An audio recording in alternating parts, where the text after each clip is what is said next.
বিশ্বের মানচিত্রে প্রতিনিয়ত ঘটছে ভৌগোলিক পরিবর্তন, আর সেই পরিবর্তনের এক বিস্ময়কর অধ্যায় রচিত হচ্ছে বাংলাদেশের বুকে। বঙ্গোপসাগরের উত্তাল জলরাশি আর মেঘনার মোহনা চিরে মাথা উঁচু করে দাঁড়িয়েছে এক বিশাল ভূখণ্ড, যার আয়তন এরই মধ্যে উন্নত বিশ্বের আইডল সিঙ্গাপুরকে টেক্কা দেওয়ার দ্বারপ্রান্তে।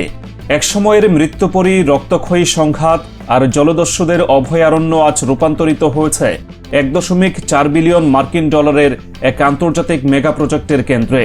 যেখানে একসময় মানুষের পা পড়লে মৃত্যুর প্রহর গুনতে হতো, ঠিক সেখানেই আজ মার্কিন যুক্তরাষ্ট্রের শীর্ষস্থানীয় জ্বালানি প্রতিষ্ঠান প্যাসিফিক এনার্জি গ্রুপ গড়ে তুলছে দক্ষিণ এশিয়ার অন্যতম বৃহৎ 1000 মেগাওয়াটের সৌর বিদ্যুৎ কেন্দ্র।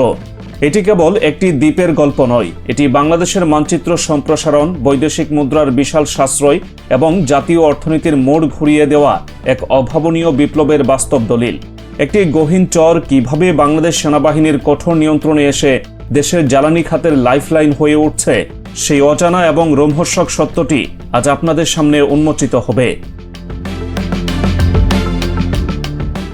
ঘটনা শুরু 1978 সালের দিকে। মেঘনার উত্তাল মোহনায় প্রকৃতির নিজস্ব খেয়ালে ধীরে ধীরে একটি চর জাগতে শুরু করে। ভৌগোলিক এই পরিবর্তনের শুরুর দিকে সমুদ্রগামী একটি বিশাল বাণিজ্যিক জাহাজ দিক হারিয়ে এই অগভীর বালুচরে আটকা পড়ে। সেই আটকে পড়া জাহাজের ধ্বংসাবশেষ থেকেই উপকূলের মানুষের মুখে মুখে জায়গাটির নাম হয়ে যায় জাহাইজ্জার চর। মূল ভূখণ্ড থেকে পুরোপুরি বিচ্ছিন্ন এবং দুর্গম এই চরাঞ্চলে প্রশাসনের কোনো নজরদারি না থাকায় খুব দ্রুতই এটি দেশের সবচেয়ে ভয়ঙ্কর অপরাধী চক্রগুলোর রাডার হিসেবে কাজ শুরু করে।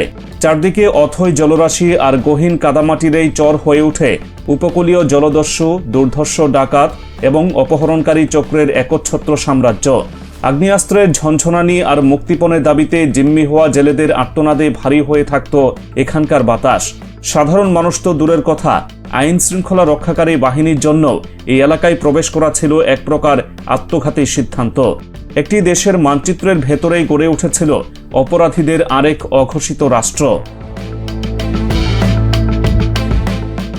এই ত্রাসের রাজত্ব ভেঙে গুড়িয়ে দিতে এবং বিশাল এই ভূখণ্ডের অর্থনৈতিক সম্ভাবনাকে কাজে লাগাতে 2012-13 অর্থ বছরে সরকার এক ঐতিহাসিক সিদ্ধান্ত গ্রহণ করে।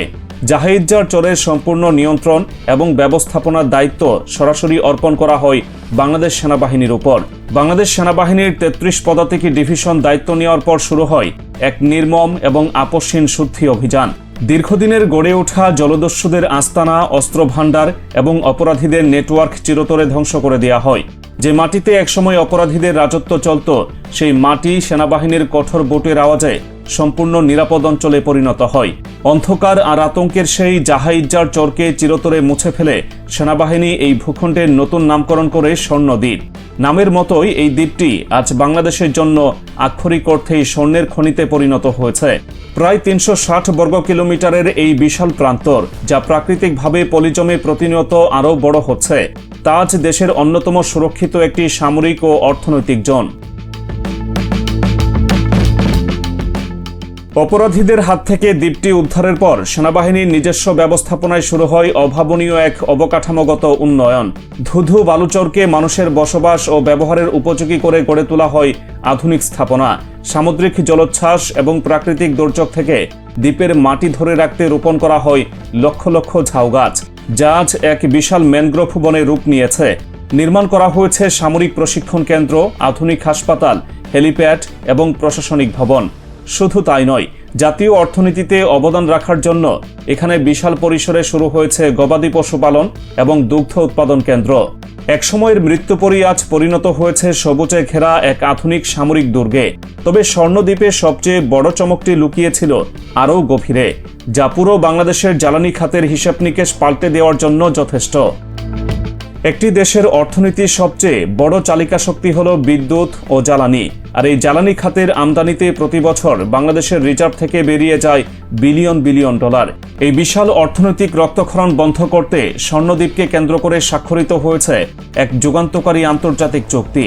মার্কিন যুক্তরাষ্ট্রের বিখ্যাত জ্বালানি কোম্পানি প্যাসিফিক এনার্জি গ্রুপের অঙ্গ প্রতিষ্ঠান এলেরিস এনার্জি বাংলাদেশ সেনাবাহিনী কল্যাণ ট্রাস্টের সাথে সরাসরি চুক্তিবদ্ধ হয়েছে। এই চুক্তির আওতায় স্বর্ণদ্বীপের বুকে স্থাপন করা হচ্ছে 1000 মেগাওয়াট উৎপাদন ক্ষমতা সম্পন্ন এক বিশাল গ্রিড সংযুক্ত সোলার পাওয়ার প্ল্যান্ট। প্রাথমিক পর্যায়ে এই মেগা প্রকল্পে মার্কিন কোম্পানির বিনিয়োগের পরিমাণ ধরা হয়েছে প্রায় 1.4 বিলিয়ন মার্কিন ডলার। এটি এমন এক বিনিয়োগ যা শুধু একটি দ্বীপকে নয়, পুরো দেশের বিদ্যুৎ খাতকে আমূল বদলে দেওয়ার ক্ষমতা রাখে। সবচেয়ে চমকপ্রদ তথ্য হলো এই বিপুল পরিমাণ সৌর বিদ্যুৎ উৎপাদনের জন্য প্রয়োজনীয় সোলার প্যানেলগুলো বিদেশ থেকে আমদানি করা হবে না। চুক্তির শর্ত অনুযায়ী মার্কিন অর্থায়নে সরাসরি স্বর্ণদ্বীপের বুকে গড়ে তোলা হবে একটি অত্যাধুনিক সোলার প্যানেল সংযোজন কারখানা। এর অর্থ হচ্ছে বিশ্বমানের প্রযুক্তি ব্যবহার করে বাংলাদেশের মাটিতেই তৈরি হবে সৌর বিদ্যুতের প্যানেল।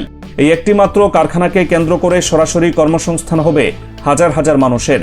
কারিগরি বিশেষজ্ঞ থেকে শুরু করে সাধারণ কর্মী, বিশাল এক জনগোষ্ঠীর আয়ের উৎস হবে এই স্বর্ণদ্বীপ। উৎপাদিত এই 1000 মেগাওয়াট বিদ্যুৎ সরাসরি যুক্ত হবে জাতীয় গ্রিডে। ভবিষ্যতে এই মেগা প্রজেক্টের পরিসর আরও বৃদ্ধি করার ব্লুপ্রিন্টও প্রস্তুত রয়েছে।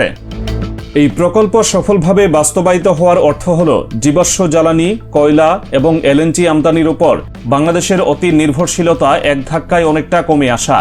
আন্তর্জাতিক বাজার থেকে চড়া মূল্যে জ্বালানি কিনে বিদ্যুৎ উৎপাদনের যে চরম অর্থনৈতিক চাপ, তা থেকে মুক্তি পাওয়ার এক বিশাল পথ খুলে দিচ্ছে স্বর্ণদ্বীপ। পরিবেশ বান্ধব এই নবায়নযোগ্য শক্তি একদিকে যেমন দেশের কার্বন নিঃসরণ শূন্যের কোঠায় নামিয়ে আনবে, অন্যদিকে বাঁচিয়ে দেবে বিপুল পরিমাণ বৈদেশিক মুদ্রা। এই সাশ্রয়ীকৃত ডলার দেশের অন্যান্য মেগা অবকাঠামো এবং স্বাস্থ্য ও শিক্ষা খাতে ব্যবহারের সুযোগ তৈরি করবে। একটি বিচ্ছিন্ন এবং অভিশপ্ত চর কিভাবে সঠিক ব্যবস্থাপনা এবং দূরদর্শী সিদ্ধান্তের মাধ্যমে একটি দেশের অর্থনীতির গেম চেঞ্জার হয়ে উঠতে পারে, স্বর্ণদ্বীপ আজ তার সবচেয়ে বড় এবং জ্বলন্ত প্রমাণ। প্রকৃতির আশীর্বাদে গড়ে ওঠা এবং সেনাবাহিনীর কঠোর পরিশ্রমে সুরক্ষিত এই ভূখণ্ডটি আজ বাংলাদেশের এক অসীম সম্ভাবনার নাম। সিঙ্গাপুরের মতো একটি শক্তিশালী রাষ্ট্রের দ্বিগুণ আয়তনের দিকে অগ্রসর হওয়া এই স্বর্ণদ্বীপ প্রমাণ করেছে সঠিক নেতৃত্ব থাকলে যে কোনো অসম্ভবকে বাস্তবে রূপ দেওয়া সম্ভব।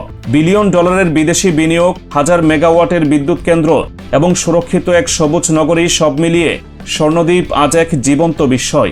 একটি দেশের জাতীয় স্বার্থ রক্ষায় এমন একটি ভূখণ্ডের প্রশাসনিক নিয়ন্ত্রণ ব্যবস্থা অত্যন্ত গুরুত্বপূর্ণ একটি বিষয়।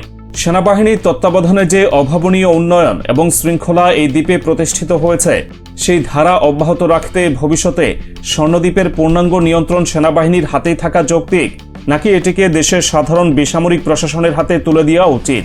দেশের এই বিশাল সম্পদ এবং এর ভবিষ্যৎ ব্যবস্থাপনা নিয়ে আপনাদের মতামত কমেন্ট সেকশনে তুলে ধরুন।